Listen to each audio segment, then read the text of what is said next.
అందరు తనకు సాయము కాగా ధీమంతుడై లేచె ఆ కన్య స్వామి పట్టబంధము వీడి భక్తతతికై పరుగు పరుగున వచ్చె భూమిపైకి నరుడై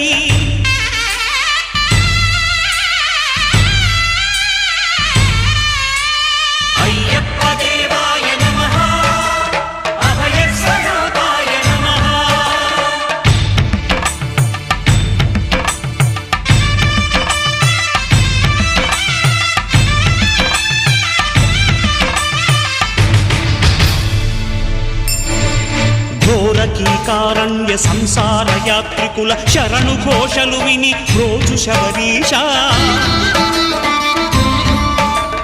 పాపాలు దోషాలు ప్రక్షాళనము చేయు పంపా